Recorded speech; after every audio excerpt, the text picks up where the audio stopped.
It looks like a prehistoric creature that came from the time of dinosaurs. This scary beast is called the basking shark. It can grow up to 39 feet. People have only reported 3 of them in the past 160 years. The last sighting was in 2015, and before that, about 80 years ago. These sharks sometimes rise to the surface to filter out small animals, such as shrimps and other small crustaceans, when they want to have a nice, tasty seafood dinner. But when there isn't enough grub at the surface, they go down to the depths of almost 3,300 feet, where they tend to stay for months, which is something researchers discovered using satellite tags. Tag, you're it!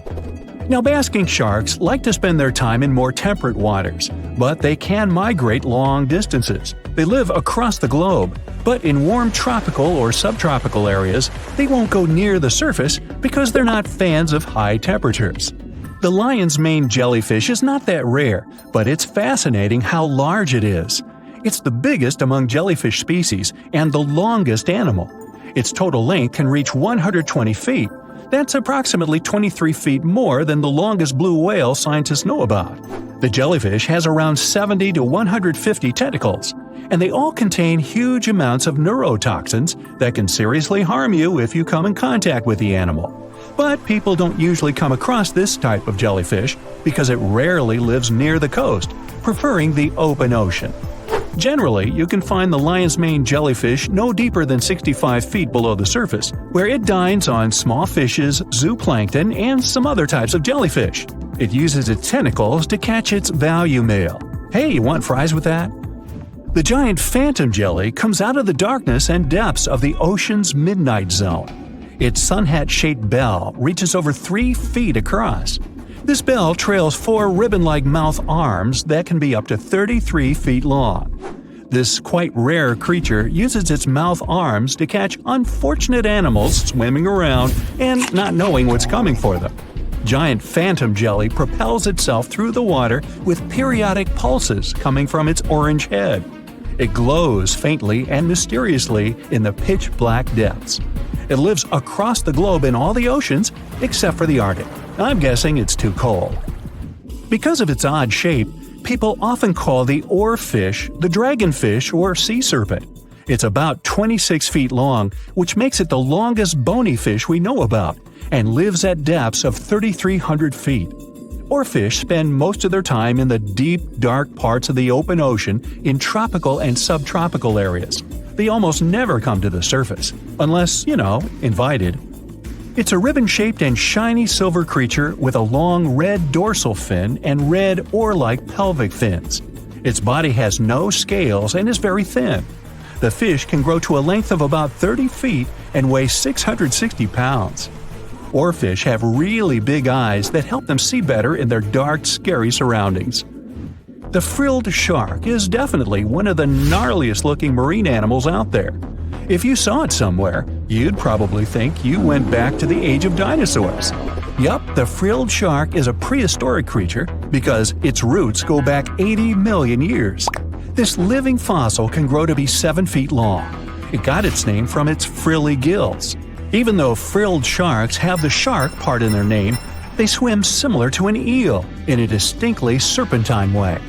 Its mouth is terrifying. Similar to the maw of the great white shark, it has 300 trident-shaped teeth lined in 25 rows. Hey, come a little closer, huh? Researchers discovered this creature in the 19th century, but people rarely see it, and no wonder. It usually lives at depths of between 390 and 4,200 feet. Most of the time, the frilled shark feeds on squid, swallowing them whole. Its long jaws allowed the frilled shark to gape extra wide and swallow animals half as long as its entire body. Goblin sharks are very rare. Researchers have spotted fewer than 50 of them in more than 120 years. But maybe that's for the best, since we're talking about a pretty scary fella with a narrow snout and sharp teeth. It's also capable of thrusting its entire jaw outward when it wants to catch something. Sounds familiar. As it's lurking through the dark depths of the ocean, a goblin shark sees a small squid that looks quite yummy. The dangerous animal inches toward the squid. When the poor creature notices the predator, it tries to dart away, but it's too late. The shark has already thrust its jaw the whole 3 inches out of its mouth. This jaw is connected to the flaps of skin the shark can unfold. This helps a lot because the goblin shark is a sluggish animal, so it's pretty hard for it to chase its food. After finishing its lunch, the goblin shark puts its jaw back in its mouth and swims away as if nothing's happened. Goblin sharks mostly live at the bottom of the ocean. Like many other shark species, they prefer swimming alone. Here's a silver-colored creature with very rough skin. That's the ocean sunfish, with a total length of almost 11 feet. Its other name is mola. The ocean sunfish is the heaviest of all bony fish out there. People sometimes call it a swimming head because of its bizarre appearance. These creatures have such a weird shape because they're born with a back fin that never actually grows. It just folds into itself as the animal matures and creates a rounded rudder. The sunfish is a bit clumsy. It moves with the help of its mighty fins that allow the animal to swim on its side. This marine inhabitant is a solitary creature. It mostly feeds on zooplankton and jellyfish. The spotted wobbegong is one of the world's rarest sharks. It grows to be more than 10 feet long. It may not look as terrifying as some of its shark relatives, but it's pretty good at catching unsuspecting animals swimming past, mostly during the night. The animal has a spiracle, which is why it can breathe while staying still at the bottom of the ocean. It's motionless most of the time, which is why you can barely notice it. Its flat body and large pelvic and pectoral fins blend in with the underwater terrain. That's why they're so good at hiding. This ability helps when these sharks want to protect themselves too.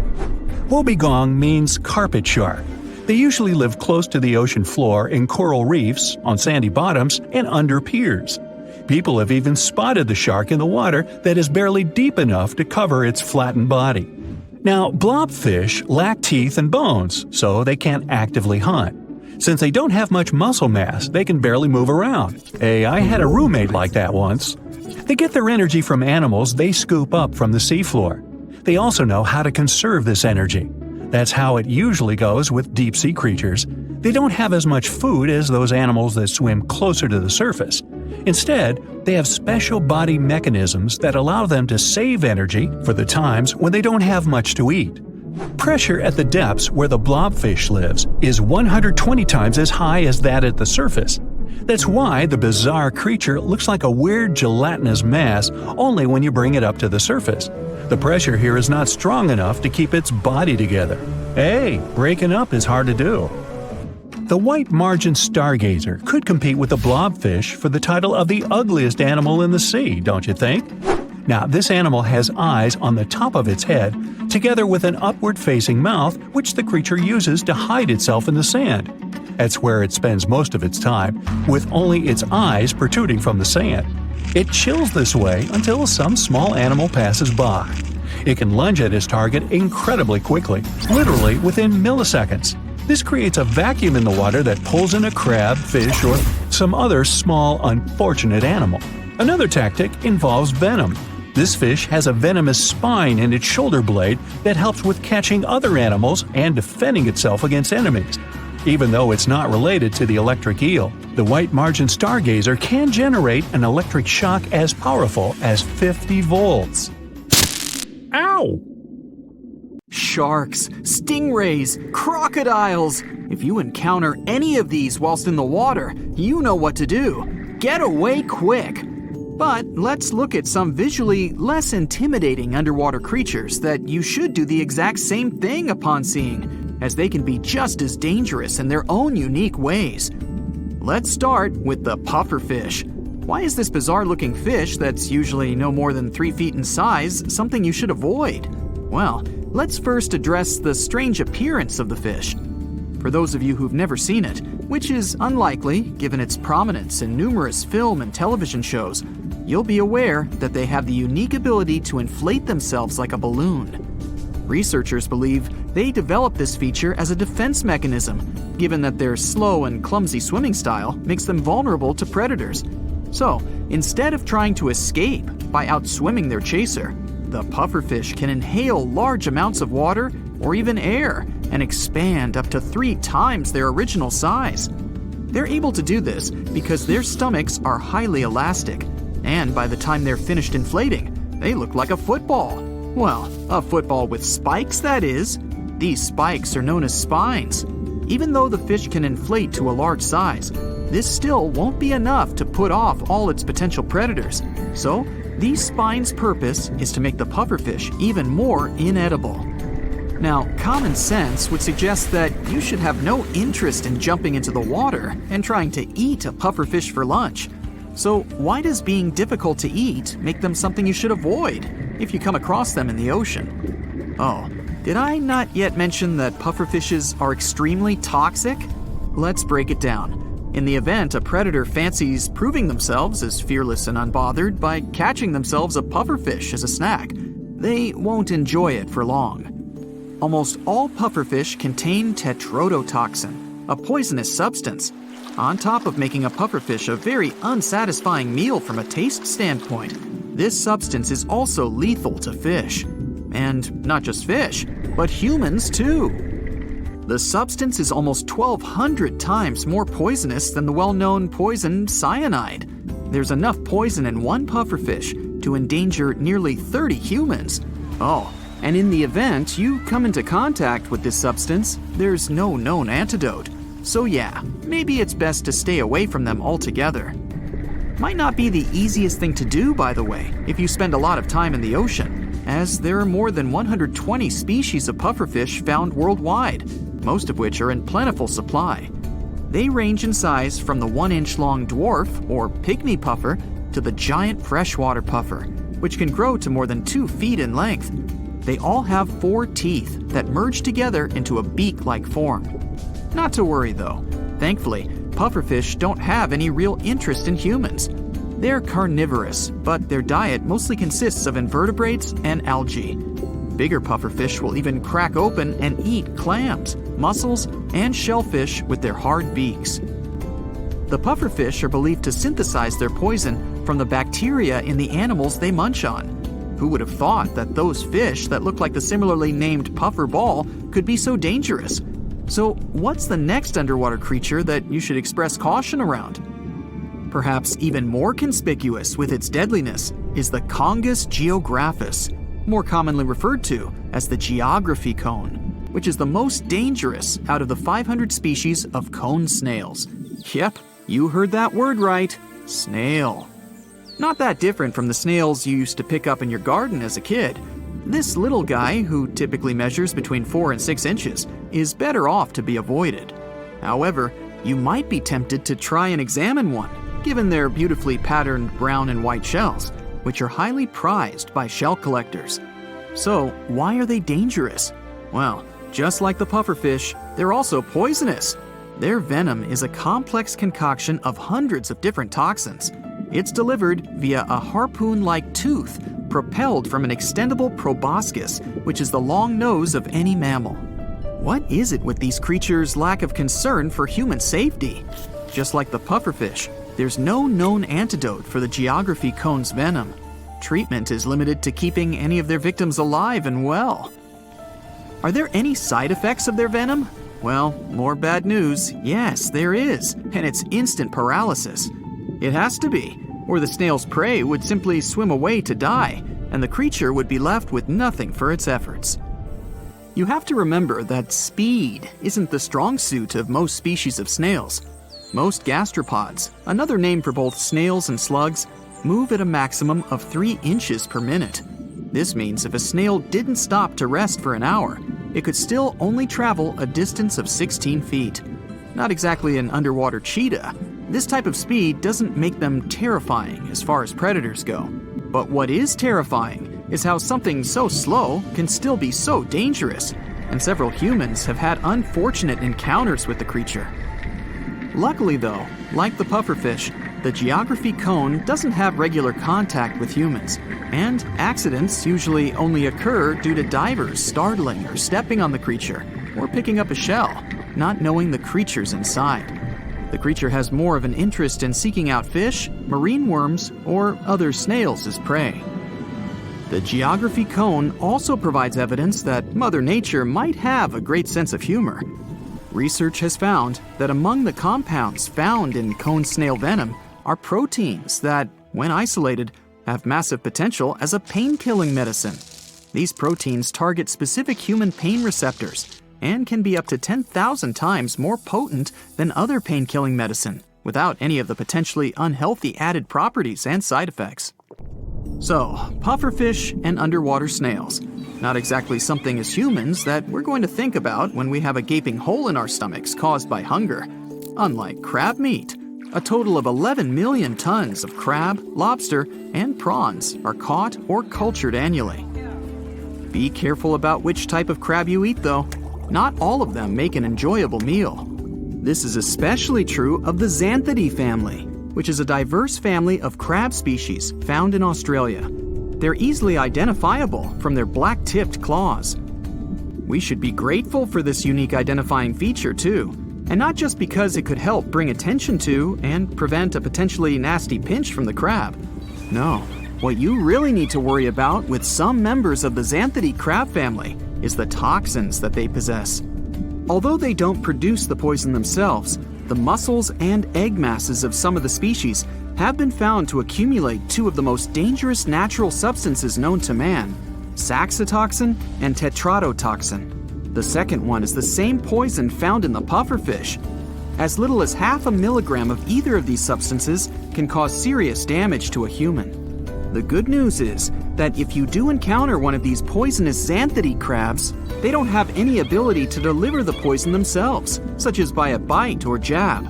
The only way to come into contact with their poison is by consuming them. And if you ever consider cooking that crab meat, note the toxins they possess are heat stable. This means that the toxins within the crab will persist in the tissue even if you boil them.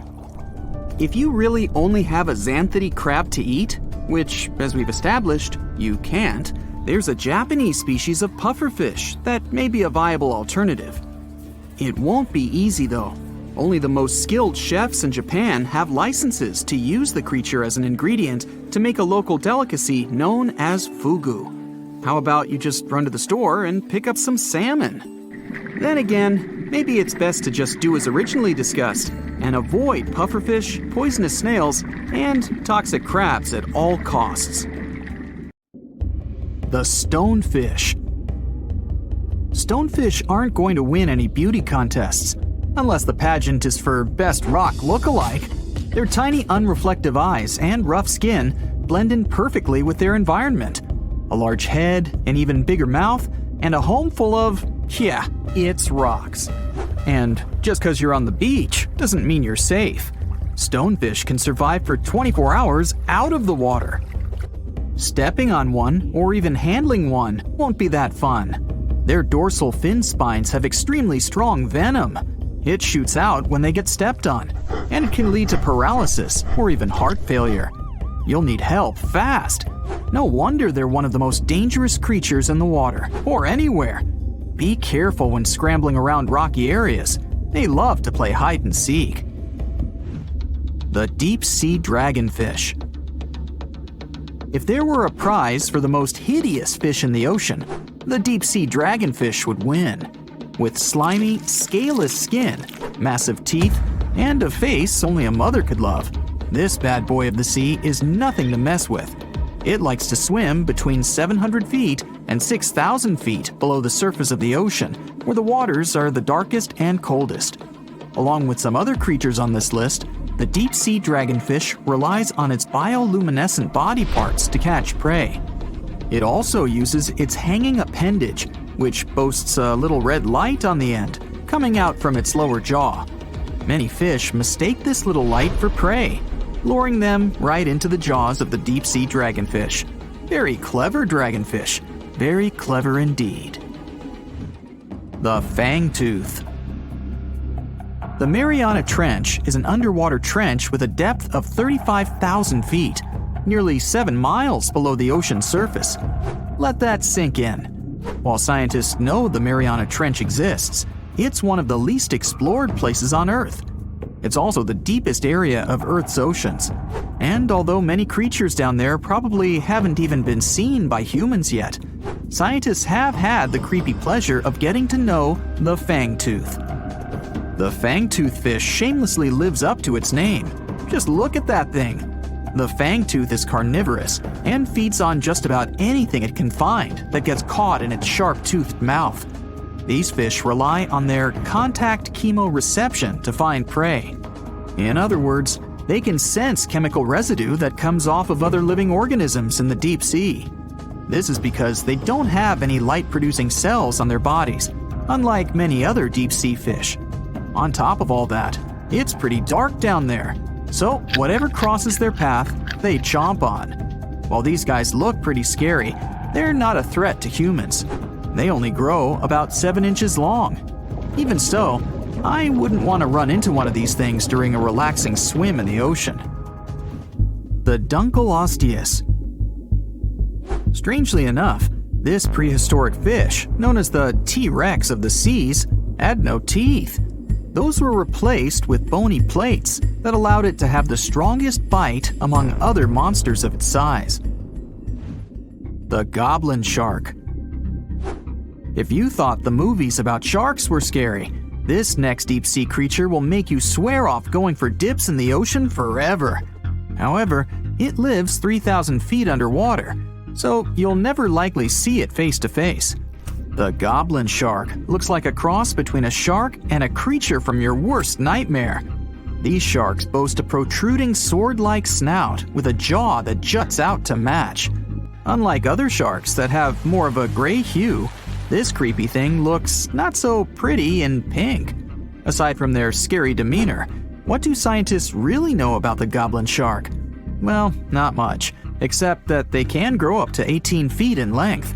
Looks like there's still a lot to learn about these guys, if you dare to. By the way, did you know that sharks don't sleep? Many species have to keep water moving over their gills to get oxygen, so they can't fall into a deep sleep like we do. That's why they stay half awake during rest. Typically, sharks don't even close their eyes. The cookie cutter shark. This shark is a living horror, with lower teeth being big and sharp, while the upper ones are much smaller. When its teeth fall off, the shark eats them to maintain calcium levels. Pretty smart solution for a shark. The frilled shark. Studying the frilled shark is like looking through a portal back to prehistoric times.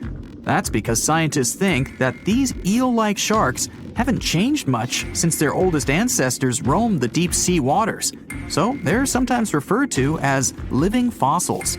These sharks' mouths are filled with a terrifying 25 rows of backward-facing sharp teeth, 300 in total. They're designed to grasp prey and hold them tight so they can't get away, according to early studies of the shark conducted in 1884 and published in the Bulletin of the Essex Institute.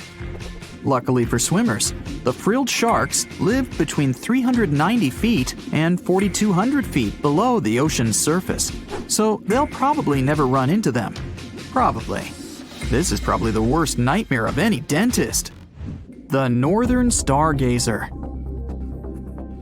Take a look at this cutie. The northern stargazer is definitely not something you'd wish to see on the ocean floor. This horrid creature hides its body under the sand, leaving its face above to wait for prey. The tasseled wobbegong. Here's another carpet shark on our list. It lies low on the bottom of the sea and patiently waits for its prey to come by. The Australian ghost shark. The Australian ghost shark isn't really even a shark, but a very bony fish. It's also a living fossil. It hasn't changed within the last 400 million years. Believe it or not, sharks and humans have a common ancestor that lived around 440 million years ago. Even though we both evolved in our own way, there are still some signs of that connection. For example, the genome of an elephant shark is very similar to humans. The Leopleurodon. This list of terrifying creatures would be incomplete without mentioning the terrifying and prehistoric Leopleurodon. This carnivorous marine reptile existed during the Colovian stage of the Middle Jurassic era and ruled the waters at 9 feet in length. Scientists believe Leopleurodon thrived in this deep-sea trench because of its ability to swim long distances and its 4 paddle-like limbs. While they probably weren't able to propel themselves toward prey like other animals of the area, they did manage to accelerate and attack very ruthlessly and efficiently. Additionally, they relied on their long snouts to smell prey, which leads scientists to believe they didn't rely on sight for hunting. This means they could have thrived in the dark Mariana Trench. Around 150 million years ago, Leopleurodon became extinct due to competition for prey against other thriving marine reptiles. And I think I speak for all of us when I say, thank goodness for that. Considering that scientists have only explored 5% of the ocean floor and found some of the scariest sea creatures imaginable, one can only dream of what other animals reside in the deep sea waters. Perhaps it's best to keep them in your imagination. Am I right? The megamouth shark. This shark is a filter feeder, and it's friendly to humans, although its huge mouth can look quite threatening. Like basking sharks, it swims with its mouth constantly wide open, as if it were on Twitter. The gulper eel. This deep-sea eel has an easily distended belly that allows it to swallow prey twice its size in a single monstrous bite. They have very unusual jaw shapes and can reach about 2 to 3 feet in length. Do you see that large log near the ocean floor? Maybe it's part of an old ship. Treasure, gold, diamonds, I'm rich! Well, as you get closer, you notice something. It's swimming! It's not a shark or a dolphin, it's a saltwater crocodile! Now don't panic. If you bump into one of these reptiles in the sea, it's unlikely it'll think of you as food. Crocodiles have a special valve in their throat that stops them from drowning underwater, but that doesn't mean they can't bite. Usually, they're heading to a nearby island, and the quickest way there is to body surf. They can't really take the ferry, you know. Watching one from a distance should be okay. Just don't swim to shore right away. They love to ambush their lunch in shallow water. If there's one time I'd want to see a great white shark, it's when I'm diving with crocodiles. They'll gladly take a crocodile-sized nibble, given the right motivation. Think you know what lurks in the depths of the ocean? While nearly 95% of our oceans haven't been explored yet, it's hard not to let your imagination run wild. But thanks to brave explorers, deep-sea cameras, and awesome archaeologists, we do know about some pretty incredible sea creatures living in our waters today, and millions of years ago. From the 9-foot spider crab to the 60-foot prehistoric megalodon, these sea dwellers come in all shapes and sizes. But let's focus on sea creatures famous for their huge size. Can you guess which living species of whale is the largest? Well, it's not the orca, but that's a good guess. The orca is a toothed whale that can grow to anywhere from 23 feet to 32 feet, which is slightly smaller than a school bus. How about the narwhal? Nope, they're not the biggest either. These unicorns of the sea live mainly in Arctic waters and only grow 13 feet to 20 feet in length, and that's including their 9-foot tusk. Tired of guessing? Okay, I give in. The largest whale that still exists today is the blue whale. At a jaw-dropping 82 feet to 105 feet, the blue whale is not only the biggest whale we know of, but is currently the largest animal to have ever lived on Earth. Seriously. These animals are bigger than a T-Rex, and even the prehistoric megalodon. If you were to put a blue whale next to a school bus, it would look like it could swallow it.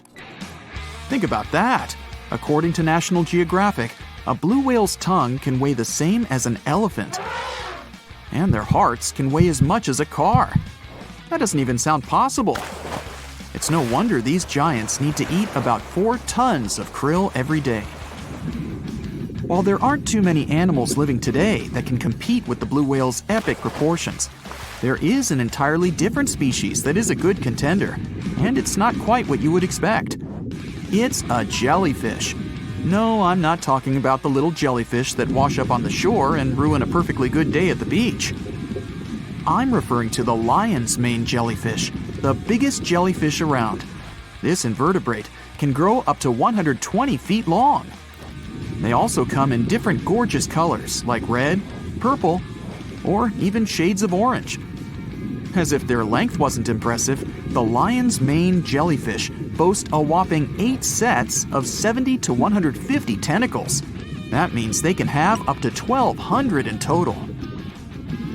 And here's the giant oceanic manta ray, the largest type of ray in the world. Their wingspan can be longer than a bus. These guys can reach 30 feet in length. They also have the biggest brain compared to body size among all fish.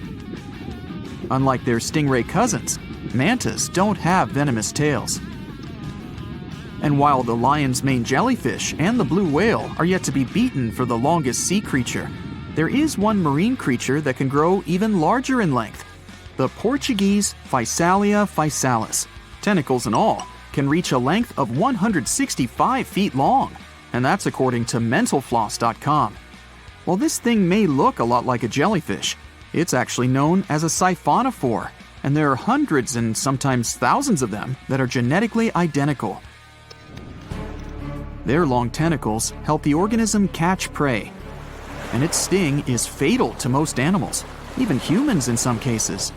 What's even creepier is that if one of the tentacles comes off the organism for whatever reason, it can float around the water for days before decomposing. Even if it's detached, this tentacle can still sting you. But don't go running out of the ocean just yet. Your chances of being hurt by a Portuguese Physalia physalis sting are pretty slim. However, if you do get stung, the side effects aren't pretty, with welts, stomach cramps, an elevated heart rate, and an upset stomach. While you don't want to go anywhere near these long creatures, they sure are pretty to look at. Check out all those colors. The Shastasaurus is the biggest marine reptile that has ever existed. These predators lived during the late Triassic period, about 210 million years ago. These amazing giants could reach lengths of up to 69 feet and weighed more than 75 tons. This made the Shastasaurus as heavy as a blue whale. And if you could stand this creature up vertically, it'd be as tall as a 7-story building. Despite appearances, the Shastasaurus was actually pretty slim for its size. Its ribcage was only 6 feet across. You'd think that this big guy was chowing down on other dinosaurs, but that's not the case at all. This reptile survived on a diet that consisted of small fish and cephalopods, like octopuses and squids. The Albertonectes is a bright representative of the plesiosaur family, meaning that this marine reptile had a small head on an incredibly long neck and large flipper-like limbs that helped it move through the water. These creatures occupied the seas around North America 76 to 70 million years ago. The length of this sea monster could reach 38 feet, with its neck taking up 23 feet of that length. Its neck was a true record breaker. It had a whopping 76 bones in it. No other animal known to humankind has had so many vertebrae in its neck. Scientists aren't sure why they needed such a lengthy neck. They might have used it to collect shellfish off the seabed, or perhaps it helped them capture their main prey, fish and squids. This aquatic reptile also had gastroliths in its stomachs. Some of them were as big as 5.5 inches in diameter. The Tylosaurus belonged to the Mosasaur family. It dominated the shallow seas of North America about 85 to 80 million years ago. This was an enormous predator, with the biggest representatives reaching 45 feet in length. It had a narrow hydrodynamic body with a blunt, powerful head that the animal used to ram and stun its prey. Its body was equipped with agile flippers and a long tail decorated with a maneuverable fin. The Tylosaurus was a carnivore, and its diet included not only fish, turtles, and small sharks, but also other mosasaurs, plesiosaurs, and flightless birds. Meet Ophthalmosaurus. This prehistoric reptile thrived during the late Jurassic period and lived in oceans all over the world. Ophthalmosaurus weighed somewhere around 6,000 pounds and grew to approximately 16 feet long, according to newdinosaurs.com. That's about the same length as the beluga whale that exists today. It's too bad these guys went extinct before we had a chance to see them ourselves, as their cartoonish wide eyes and dolphin-like features are pretty darn cute. Of course, the Ophthalmosaurus evolved over time to become ophthalmologists, or eye doctors that we know today. No, that's just a lie. Just testing you. The Mosasaurus is a truly gigantic predator that dominated the seas all over the world about 66 million years ago. According to fossil evidence, some specimens could be more than 50 feet in length. This fact makes the Mosasaurus the biggest marine carnivore of its time. One of the most terrifying things about this creature was its crocodile-like head, decorated with literally hundreds of razor-sharp teeth, neatly organized in 2 rows on both jaws. The thing is that it was pretty challenging for the Mosasaurus to grab its prey in the water. That's why it had all these teeth, plus something special: pterygoid teeth anchored to the bones on the roof of its mouth. This made hunting and holding onto its prey much easier. The Styxosaurus belonged to the plesiosaur family and lived during the late Cretaceous period, around 85 to 70 million years ago. Upon first glance at this dinosaur, you might mistake it for a sea snake, and it'd be an honest mistake.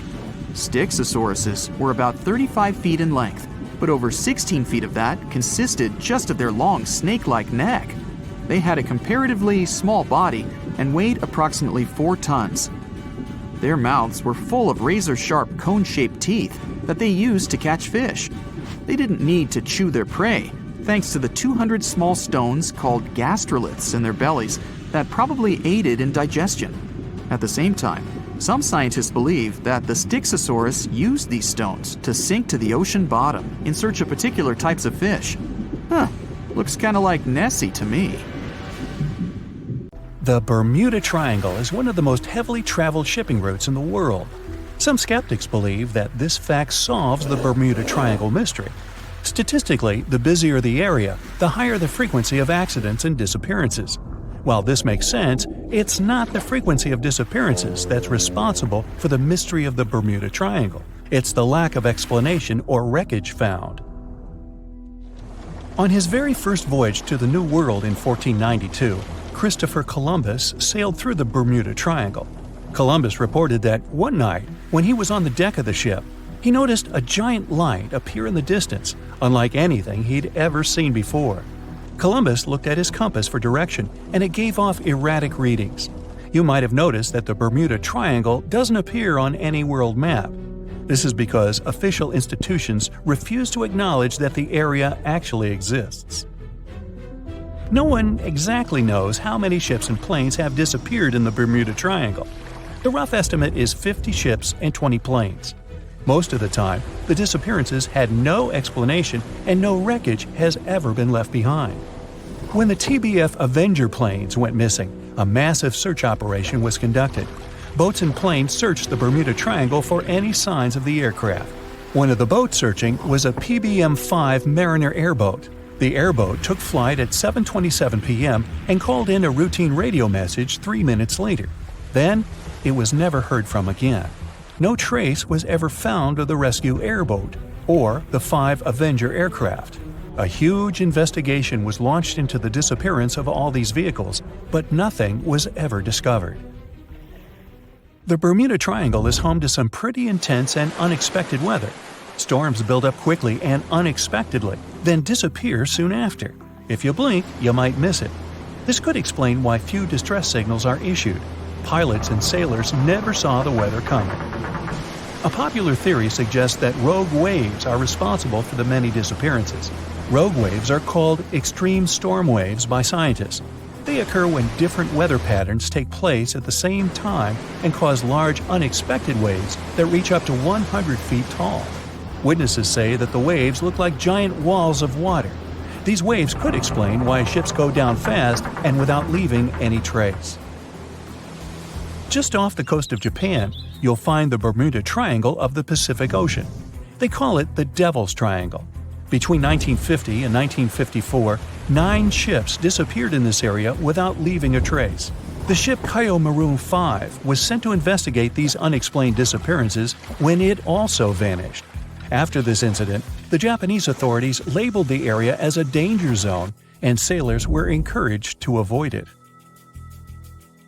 Some people blame all disasters on the extraterrestrial paranormal activity. Others suppose it's all about raging natural phenomena. Some scientists believe the cause of anomalies is the environmental changes.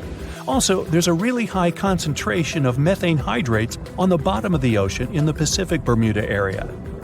This gas tends to set off, and when it happens, bubbles start forming on the surface of the water. These gas eruptions can interrupt the ability to float and can easily sink a ship. Because of this chemical reaction, there won't be even a trace left. Underwater volcanoes are said to be another possible explanation for the Japanese Dragon's Triangle. In fact, they can take down even small islands. Luckily, nobody lives there. It's a pretty common thing in this area that some of them disappear underwater and others appear out of the blue because of seismic activity. You'll never find the Dragon's Triangle on any official map of the world, so nobody's quite sure about how large it is in reality. In July 2015, 2 teenagers disappeared after setting sail off the coast of Florida. There's some mystery about what the 2 teens were really getting up to. They told their parents that they were just going to fish, but they told their friends that they were crossing to the Bahamas. Shortly after they left, a line of thunderstorms moved towards the area, and the boys were never heard from again.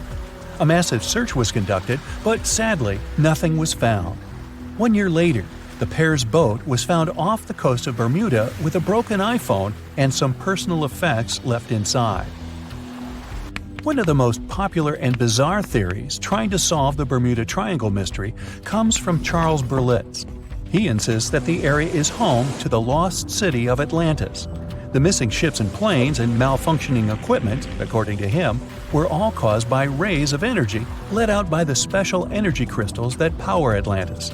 While this sounds silly, Berlitz's theory was convincing enough that over 20 million people bought his book worldwide. Previously, the compass wouldn't work well in the Bermuda Triangle since the lines of the 2 poles coincided here, true north and magnetic north. But if you fall into this line, your compass will behave strangely. But the magnetic north is constantly shifting, and now it's far beyond the triangle. No legend says pirates of the last centuries operate in the Bermuda Triangle, or that the Flying Dutchman makes other ships disappear. A popular theory is that ships travel to the distant past or future through a time portal in the Bermuda Triangle. Fortunately, these are all myths. Just imagine hundreds of giant tentacles reaching out to a group of ships sailing through the Bermuda Triangle. In the past centuries, they could easily sink an entire fleet, since the ships were made of wood and were lighter. Squids wrapped decks with their strong tentacles, made holes in the ship's hulls with their sharp beaks. Toothy suction cups could break the masts and tear the sails. The water was filling the holds and slowly rising to the deck. The ship sank in a matter of minutes. Survivors reached the shore and told everyone about huge monsters. This is how the legends of the Kraken appeared. Fortunately, now people have sonars and equipment for monitoring the sea space. They say the main reason why this place is so enigmatic must be the magnetic fields that form this ominous triangle. Ocean floor is made of rocks containing a lot of magnetite. It's more like iron. Magnetic fields react to the high concentration of magnetite on the ocean floor, which may start a sort of conflict between the two. It can often lead to various weather anomalies and, as a result, navigation issues. And naturally, any changes in the ocean floor or the Earth's magnetic fields influence the Bermuda Triangle a lot. Magnetic fields tend to shift their position, so do tectonic plates and even the continents, even though we never notice it. The skies are usually very clear there, but back in 1883, some people witnessed abnormal things in the area. Some claim to have seen large blocks of ice falling from the skies, and the crew even managed to save one as hard proof. Seems like the Bermuda Triangle has an alternate not only on Earth, but even in space. Spacecraft usually don't disappear into thin air, though, like there's no air. This anomalous area is really large and stretches right above the South Atlantic. It occupies the area from Chile to Zimbabwe and sits right at the point where Van Allen radiation belts are the closest to the surface of our planet. The Earth has two such belts, which come in handy trapping the particles that shoot in from the Sun. They do a great job protecting the Earth from radiation. The magnetic field there is lower, so it allows the Earth's radiation belt to come closer to the surface. Whenever a satellite passes by, it will be exposed to radiation, which might lead to serious damage. So, no satellite can take pictures of it. The South Atlantic anomaly is part of the Earth where natural radiation just flows out of control. Still, there is little evidence that all these triangles are really dangerous. Many believe the Bermuda Triangle itself has been proven time and again to be nothing but a work of fiction. In fact, some shipwrecks, such as the Ellen Austin, gained popularity in the middle of the 20th century, while nobody even thought of drawing a triangle in the Bermuda area before that. The mystery was popularized by science fiction writers and became a common myth, while no serious research proved it any more dangerous than other parts of the world's ocean. So, the crew of the Ellen Austin back in 1881 weren't even aware of the Bermuda Triangle back then, let alone afraid of it. What do you think?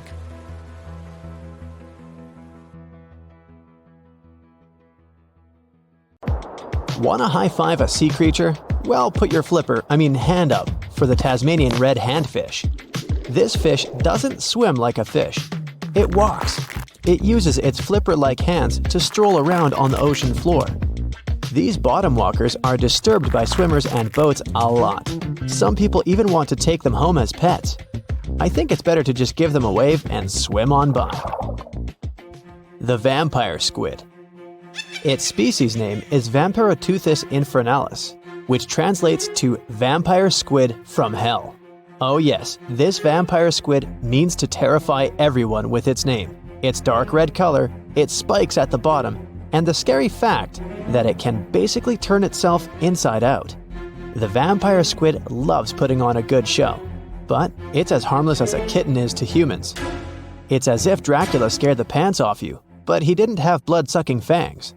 The vampire squid feeds on food particles from plants and animal matter floating near the ocean's surface. Since they're not predators, they need good defensive strategies, and their vampiric look is designed to ward off large creatures who want to eat them. Turning themselves inside out is a defensive mechanism since the spiky areas in the inner skin are more intimidating. They also shoot out a substance that does not have color, but is packed with bioluminescent particles to distract predators. The vaquita. Going out on a boat off the coast of Mexico sounds like the perfect vacation. The sun, the blue water, the most endangered sea creature. Wait, what? The vaquita isn't dangerous, but don't expect it to stick around to say hello or sign any autographs. It's incredibly shy. This little cow, that's what it means in Spanish, is one tiny sea mammal. With those black markings around its eyes, it looks more like a sea panda to me. Seeing one should make you feel very special. They're on the brink of extinction, mostly because they got caught by accident in fishing nets. It's estimated that there's only 10 left in the wild. The blue dragon. This little creature looks like something out of a kid's fantasy movie. It's called the blue glaucus, casually referred to as the blue dragon or blue angel. It can be found in many places, the Atlantic, Pacific, and Indian Oceans. It's kind of a mollusk and it only grows to be about an inch long. What you think is the back is actually the mollusk's bright underbelly. It regularly floats on its back so that its blue colors help it camouflage with the water's waves. The blue dragon isn't just pretty, it's also smart. It usually feasts on Portuguese man-o'-wars, also known as Physalia physalis. The blue dragon stores their stinging cells for later use, in essence, stealing their defensive mechanisms. When the blue dragon is threatened, it releases those stinging cells it stored, directing them at an enemy to sting them with more power than the Portuguese man-o'-war would have been capable of. As they can store a huge amount of stinging cells, they can be a threat to humans. So, if you find one, don't pick it up. It's best to admire it from a distance. The barrel-eye fish. If you ever wanted to have Superman's X-ray vision, looking at the barrel-eye fish will make you feel like you gained that superpower at some point in your life without even realizing it. The barrel eye has a transparent head, so you can see how their eyes and brain look inside. This magnificent creature lives in the deep sea. This is the lowest level of the ocean, where strange creatures roam in near-freezing temperatures and constant darkness. They're exposed to water's pressure that's almost 1,000 times that of the surface. If the idea of the deep sea sends a shiver down your spine, stay tuned to learn about another of its creatures later on. The barrel-eye fish can be found in the Atlantic, Pacific, and Indian Oceans. You might be wondering, why oh why would a fish have a see-through head? And that would be a fair question. Since the species was discovered in 1939, it was believed that the fish's eyes were set to see straight ahead and couldn't move. So it was assumed that they had tunnel vision. Scientists Bruce Robinson and Kim Reisenbichler from the Monterey Bay Aquarium Research Institute recently discovered that the fish can move its eyes vertically to see through the top of its translucent head, thus noticing if there are predators or prey nearby. The transparent head also allows more light to enter so they can detect prey better. It's believed that the barrel-eye fish eats jellyfish and small fish species. If you dive in the ocean at night, you might be lucky enough to see how orange ball corallomorph blooms in the dark. But make sure to be quick because as soon as you turn on your flashlight to take a good look, it will retract its tubes back into itself. The megalodon. The whale shark isn't the biggest shark known to humans. If the entire shark species were a kingdom, the prehistoric megalodon would be the ruler of the sea. Megalodon roamed the ocean a long time ago. About 15.9 to 2.6 million years back between the early Miocene and late Pliocene eras. While they've long been extinct, people are still amazed to learn about these gigantic sea beasts. Megalodon could reach anywhere between 45 feet to 60 feet in length with jaws more than 6 feet wide. A fossil of a tooth that once belonged to a megalodon measured at 7 inches. Needless to say, I'm pretty stoked that these guys have long been extinct. But there's still some adventurers out there hoping to meet this monster one day. The Dumbo octopus. This adorable creature, or creepy creature, or however you want to see it, is officially called Grimpoteuthis. More casually, it's referred to as the Dumbo octopus, named after the Disney character.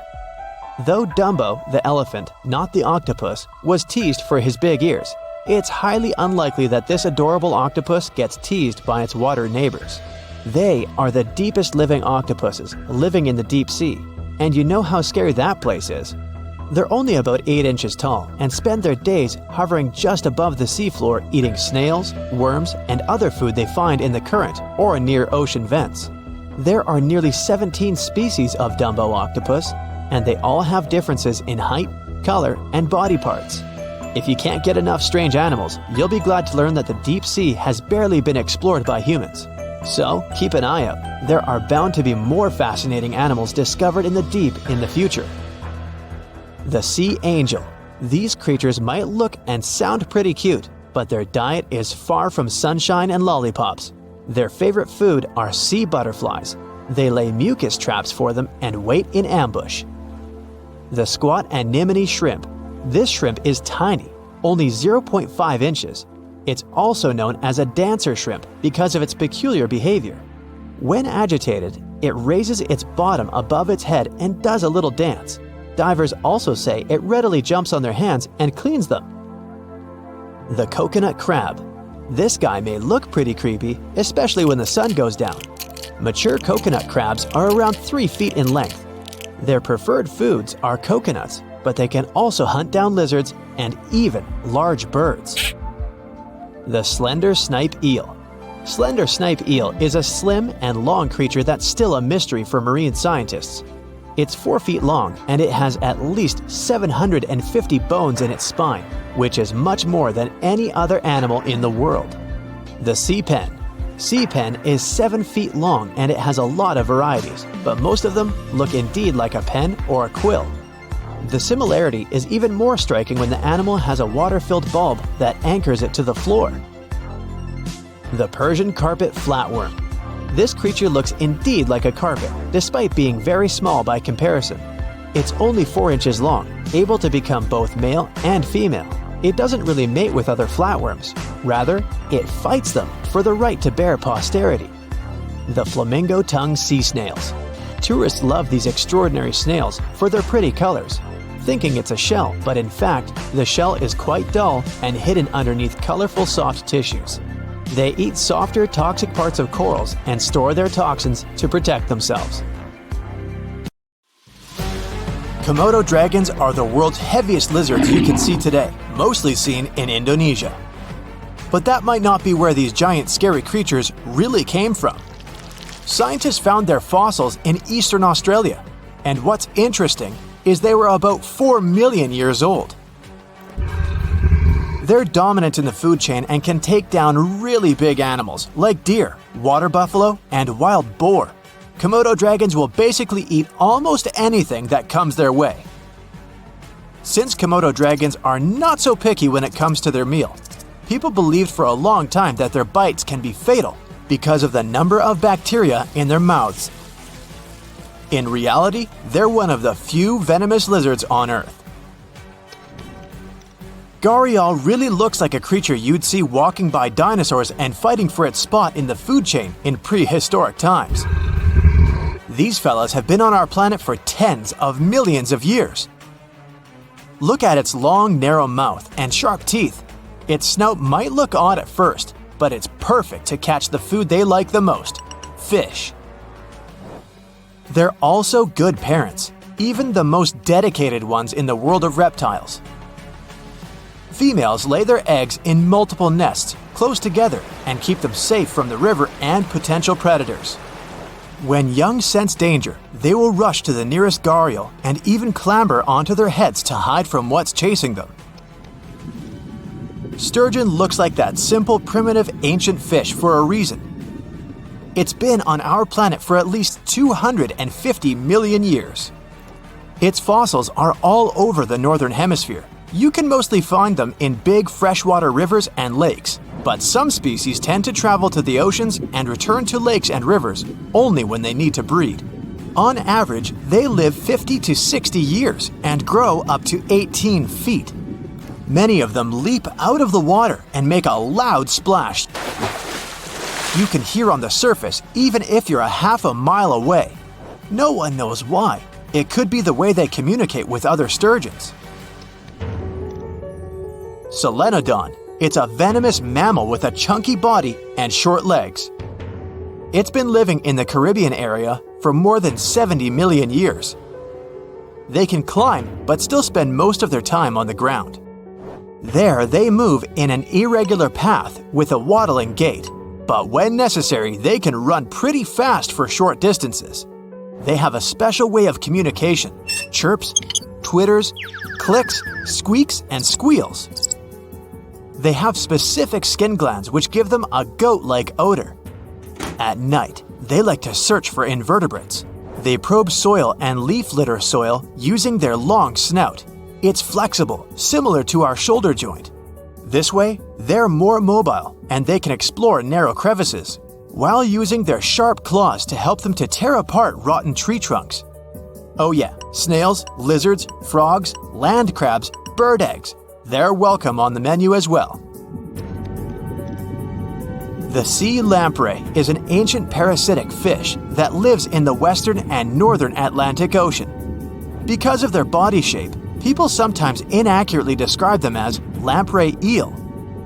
This species has remained mostly the same for over 340 million years and have gone through at least 4 big extinction events. They have a pretty well-developed sense of smell. That's why they use odors to communicate with each other and navigate their way through.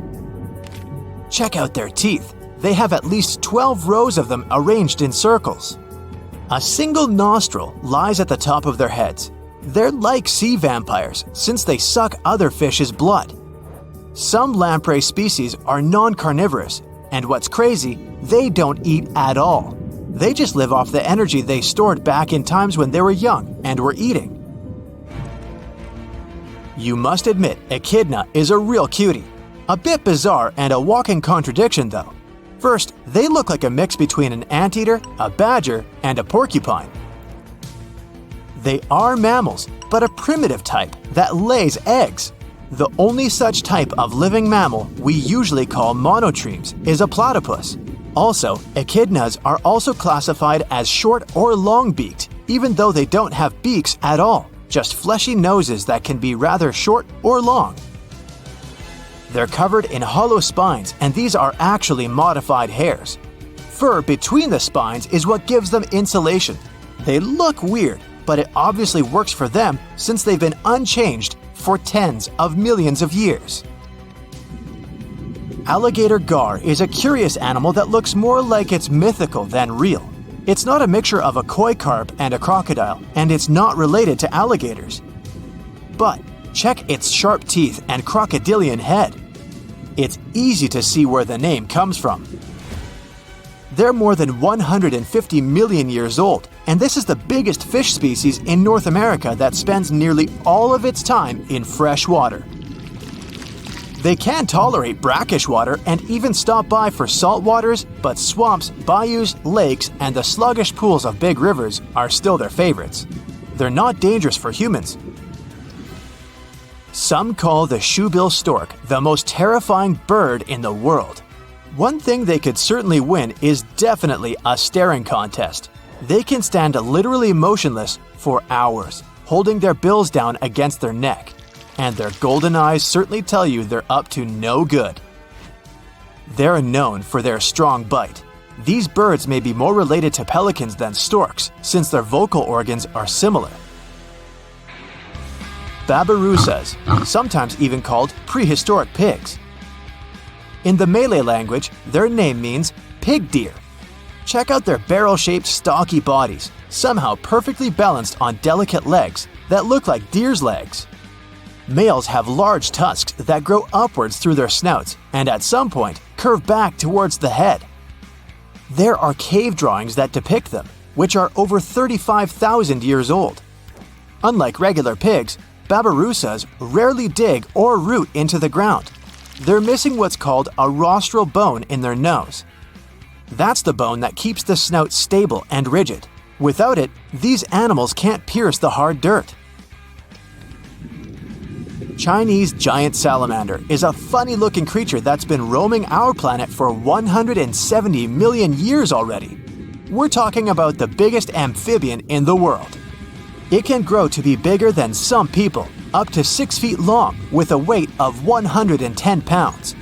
Their tail may make up more than half the body length.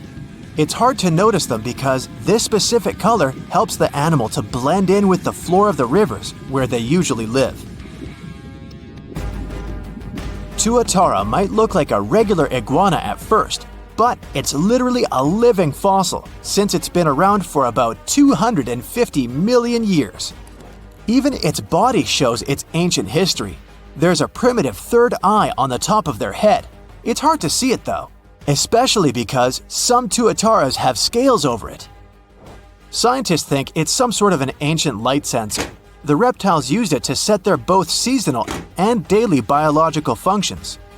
Tuataras can hear sounds too, even though they don't have external ears, like modern-day reptiles. Fish hear sounds in the water in a similar way. Jellyfish have been present on our planet for over 500 million years.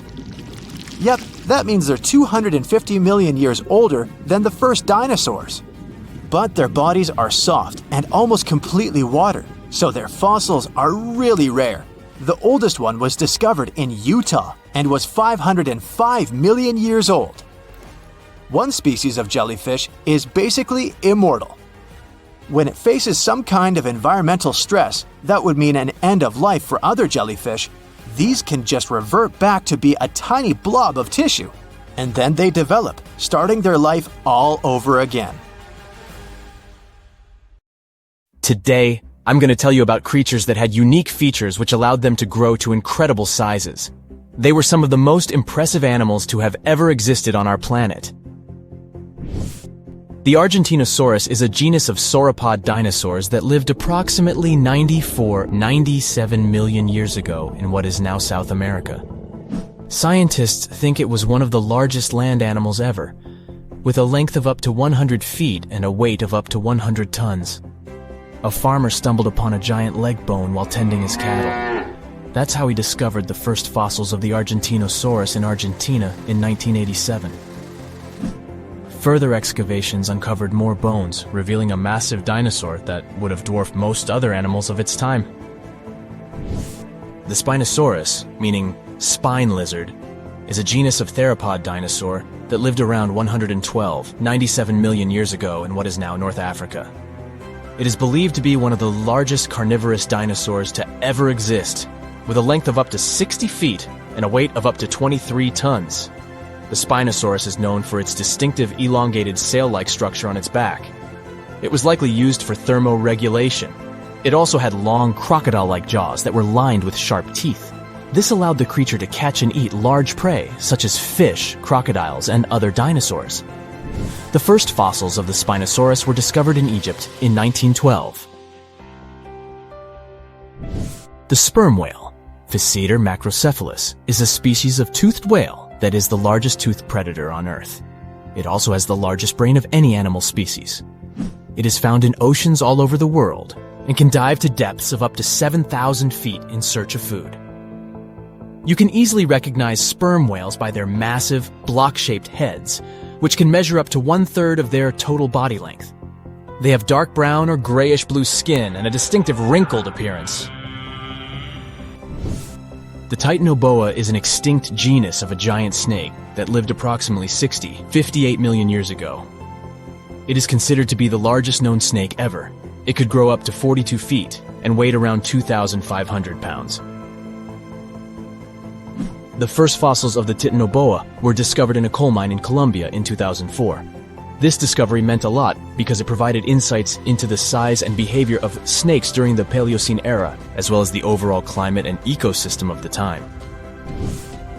The blue whale, Balænoptera musculus, is the largest animal on Earth, measuring up to 100 feet in length and weighing as much as 200 tons. These marine mammals are found in oceans all over the world and can live up to 90 years. Blue whales have a long, streamlined body that is usually blue-gray in color with mottled patterns. They have a small dorsal fin and 2 pectoral fins that are about 1/3 the length of their body. Blue whales feed on tiny shrimp-like creatures called krill, and they eat a lot. A single adult blue whale can eat up to 8,000 pounds of krill in a day. The Leadsichthus is an extinct genus of large, bony fish that lived during the Jurassic period, approximately 155 million years ago. It is believed to be one of the largest fish that have ever lived. Some estimates suggest that it could grow up to 55 feet in length. The first fossils of Leadsichthus were discovered in England in the 19th century, and more recent discoveries have been made in other parts of Europe, South America, and Africa. Despite its enormous size, the Leadsichthus was a filter feeder, similar to modern-day whale sharks, and likely fed on plankton and other small organisms. The creature did it by simply swimming with its enormous mouth open, filtering water through its gills. The pterodostro is an extinct species of flamingo-like birds that lived approximately 35 million years ago. They were relatively small birds with a wingspan of about 2-3 feet. And they were known for their distinctive long, narrow beaks equipped with comb-like structures used for filter feeding. The pterodostro lived in shallow bodies of water, like lakes and lagoons, and mostly fed on small crustaceans and other tiny organisms.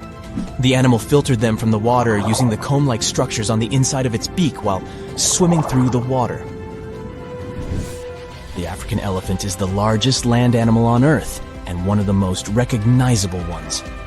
There are 2 species of the African elephant, the savanna elephant, Loxodonta africana, and the forest elephant, Loxodonta cyclotis. You can see them in various parts of sub-Saharan Africa. These creatures can be identified by their large size, gray skin, and long trunks. African elephants can grow up to 13 feet tall and weigh up to 14,000 pounds, depending on the species and gender. Texas is home to some of the oddest, creepiest, and most unusual animals you've ever heard of. It might come as a surprise, but this state is full of creatures you'll hardly see in other places. So, let's have a look at the most amazing ones. This truly beautiful bright blue creature is called the blue sea dragon. Despite such an imposing name, the critter is actually tiny. Usually no bigger than a grape. You may find it on the beach or floating beside you in the water.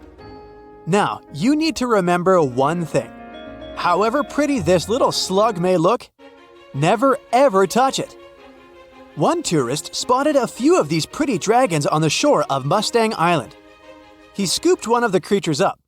He wanted to film it. Luckily, he put it back into the water before it could sting him. Otherwise, it would have ended badly since the blue sea dragon is venomous.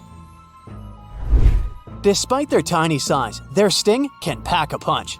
All because of their diet. Their favorite dish is the Portuguese man-o-war, a jellyfish that has enough venom to paralyze small fish and crustaceans. The blue dragons first use mucus to neutralize the jellyfish's infamous stinging cells. And then they steal these cells from the man-o-war's tentacles and store and concentrate them within their own tissues. Then they release these stinging cells on contact, which makes their own sting more powerful, even worse than that of the man-o-war itself. These awesome creatures are also extremely sneaky. Even though their appearance is bright, to say the least, they're well-known masters of disguise. You see that vibrant blue coloring is actually on their bellies, and when they float on their backs, they simply blend with the water. As for their backs, they're gray to camouflage these animals on the seafloor. Now, how about a funny fact? A group of tiny dragons floating together is called a blue fleet. And another fact, blue dragons normally lay a string of around 16 eggs, and it takes them 3 days or so to hatch into larvae. Blue sea dragons rarely make it to the shore. They're soft-bodied, so when the animals finally get through the surf zone and are deposited on the shore, they're already broken apart. And still, watch out! Even in this case, the venom in their bodies doesn't dissipate. But of course, blue sea dragons aren't the only unusual animals inhabiting Texas. Have a look at this nightmarish creature, poisonous, slimy, and kinda immortal. Meet the hammerhead worm. The worst thing? It might be lurking in your garden while you're watching this video. You can easily recognize this worm by its creepy spade-shaped head. It doesn't look like any other invertebrate you've ever seen. Or any other creature, that is. At first, it was only found in East Texas. But later, researchers spotted these spine-chilling creatures in North, Central, and South Texas. Basically everywhere but the arid areas of West Texas. One of the most terrifying things about this worm might be its length. This creature can grow as long as 1 foot. Luckily, such giants aren't very common. Most hammerhead worms only reach 6 inches in length. You can come across 2 species of these worms in Texas, and both of them will have a dark stripe down the middle. The larger of these 2 species munches on earthworms, which is actually a big problem. You might know that earthworms play an important role in keeping the soil rich in minerals and overall healthy. If earthworms disappear, plants in such areas won't be getting the nutrients they need. Even for humans and pets, meeting a hammerhead worm isn't the most pleasant experience either. Hammerheads are the only terrestrial invertebrates that secrete a very dangerous neurotoxin, the same as pufferfish produce. Thanks to the sheer size of the human body, touching a hammerhead worm won't hurt you too much, but it may still cause your hand to start tingling or even go numb. It's much more dangerous for pets. There have been cases when dogs ate hammerheads, which left them feeling sick for the whole day. Interestingly, these worms are native to Southeast Asia. But they must have mastered the art of hitchhiking, since in the early 1900s they were already found in the US. Keep in mind that if you want to get rid of a hammerhead worm, which is the best course of action, the worst thing you can do is chop it with a shovel. The thing is, flatworms reproduce by ripping themselves in half, so by cutting it, you actually help the populations of the worms, turning one into 2. That's the reason why hammerheads are sometimes described as immortal, which is a bit of a stretch since these creatures can't survive in vinegar or salt. Now, even though you're safe from the hammerhead worm in West Texas, it doesn't mean you can't come across another dangerous animal, such as the land lobster from hell.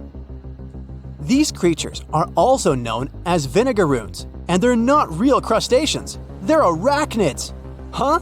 Who would have guessed? Anyway, these 8-legged critters have a really nasty bite, but it's not the worst thing about them. Land lobsters, brace yourself, spray vinegar-like 85% acid from their tails. Mostly they do it to protect themselves, but it still sounds like an unfriendly thing to do, right? A land lobster can also pinch a finger that's gotten too close with its heavy mouth parts. At the base of their abdomens, vinegaroons have long whip-like tails. That's why these arachnids are often called whip scorpions, even though they're neither related to scorpions nor have stingers. Summer rains lure these arachnids out of their burrows in search of food and love. Luckily, experts claim that land lobsters aren't poisonous to humans, but they're very likely to leave a mark with their large pinchers, which they use to capture insects. Vinegaroons can be considered useful since they eat millipedes, crickets, scorpions, and cockroaches. They hunt by sensing the vibrations of their prey with those long front legs of theirs. Since land lobsters prefer to come out after dark, you aren't likely to see one in the daylight. But if you stumble upon one, check it out. If it's a female, it may be carrying her hatchlings on her back. Now, imagine it's the middle of spring and you're walking among blooming flowers and greenery. Suddenly, you spot something extremely bizarre on the ground. The animal looks cute, fluffy, and soft-looking. The desire to touch it is irresistible. Watch out! The sting of the hairy caterpillar can pack a serious punch. This one is called the puss moth caterpillar, or asp. There are several stinging caterpillar species in Texas: the buck moth caterpillar, spiny oak slug caterpillar, saddleback caterpillar, and eo moth caterpillar. And touching any of them can lead to unpleasant consequences. If you had touched that pretty hairy thing in the park, you'd most likely start feeling a burning sensation and develop an itchy rash. In the worst case scenario, you'd even have to go to the emergency room. The main problem is that people react very differently to caterpillar toxins. Some may develop more severe reactions than others. Plus, how bad the consequences are also depends on the thickness of the skin in the affected area. In most cases, the unpleasant sensation and rash go away in a few hours or sometimes days.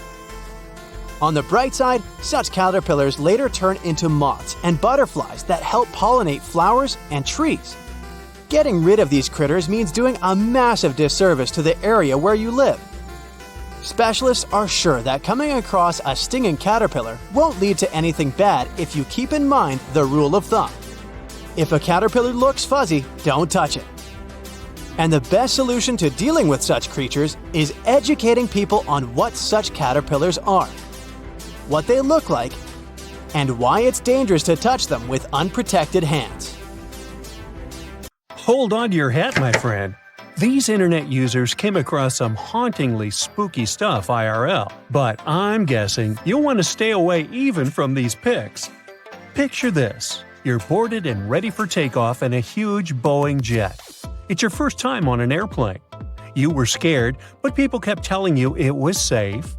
You've convinced yourself it would be all right when the pilot comes on the speaker with some disturbing news. Good morning, folks. Our flight has been canceled for safety reasons. It appears that a cloud of bees is hovering close to one of our wings, and we'll have to remove them before takeoff. I have to say, this is a first. I have to say, I'd like to get off, please. Now let's say you always take the long way to work. It's one of your favorite bits of the day because you can enjoy a peaceful walk surrounded by beautiful scenery. You're passing across a muddy pond area, like you normally do, when something strange catches your attention. What on earth could that be, you ask yourself?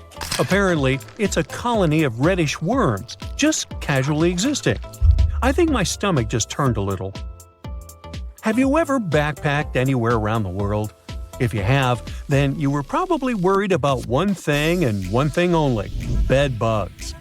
Getting into a new hostel The typical routine is to check your mattresses.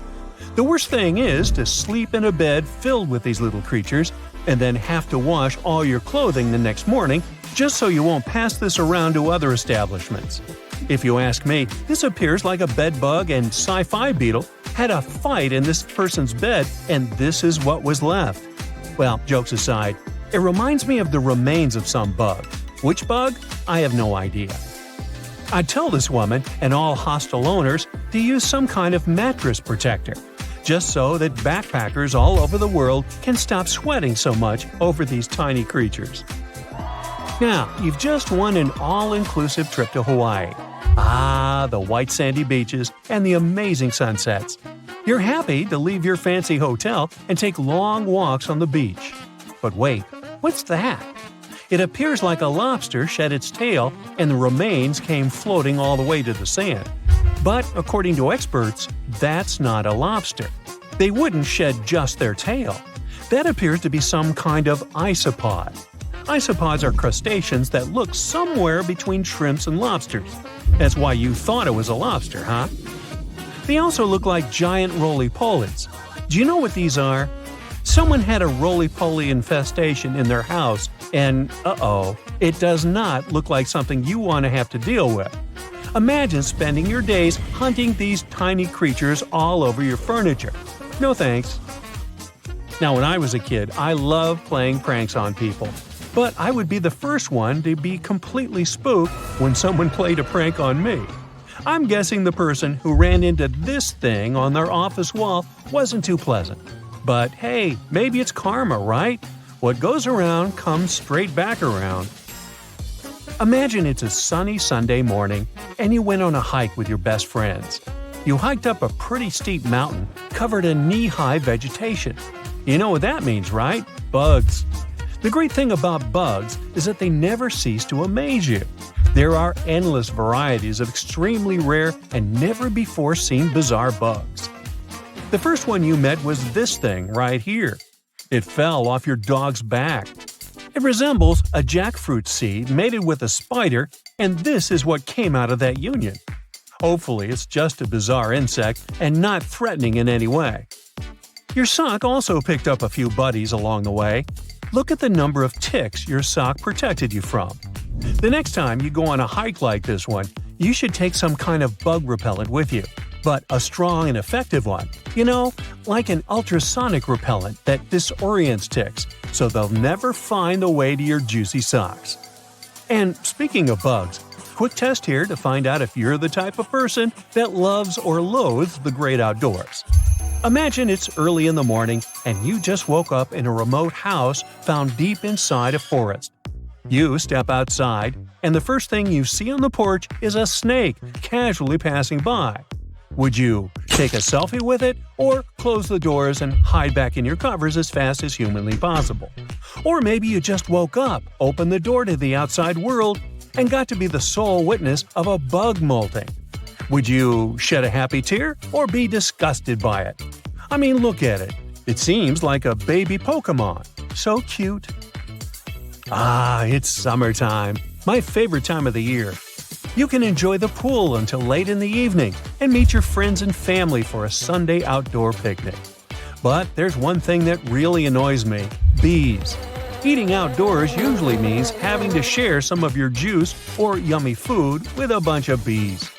If only some genius person invented something that kept bees away from our food, like some ultrasonic frequency we could blast on our speakers, or some kind of decoy nest that was more interesting to the bees than my picnic food. Oh, or maybe this. I guess this will do. Simple but effective. I'll try it out and tell you if it worked out for me. The best thing after a hard day's work is coming home. Except when you're welcomed by this thing. I mean, how did this spider even get here if you live in a city apartment miles away from any real greenery? That's a mystery I'll never solve. You take your 5-year-old to play in the local park. She's in a digging phase, so as soon as she gets there, she starts digging up the whole place like a Jack Russell Terrier. You watch her have buckets of fun when suddenly you spot a shiny blue thing crawling out of the hole. What on earth? You think to yourself. You grab it with a stick and it reveals itself. A centipede. You know, the things that burn you with their venomous legs. Best to put it back in the hole and move to another park. If you could choose any movie or TV series to live inside of, which one would you choose? Most likely some cozy rom-com, right? I'm guessing no one, or almost no one here, would choose to live life as a Last of Us character, right? But it seems to me like this person had a Joel moment, if you ask me. This thing crawling out of the forest floor is a fungus that imitates a human hand. I mean, does life imitate art, or is it really just one giant messy blob? Remember when we talked about backpackers? Well, this person had a similar problem as they do. Apparently, they took a bunch of clothes to wash and dry, and this is what the dryer filter looked like afterward. There are maybe 100 little buddies in there. Ooh. Out of curiosity, do you know why they're called bed bugs if they hide on the floor and not in your bed? They crawl up to someone's bed at nighttime because they can sense carbon dioxide emissions, also known as they can sense your breath. If this isn't a horror movie plot, I'm not sure what is. Where do I even start with this one? I'd say this piece was actually a prop from a Tim Burton movie that somehow got lost and ended up in your vegetable basket. It's supposed to be a yam, but it's shaped like Grinch's hand if he were white instead of green. Oh my! In my wildest dreams, I couldn't make this stuff up.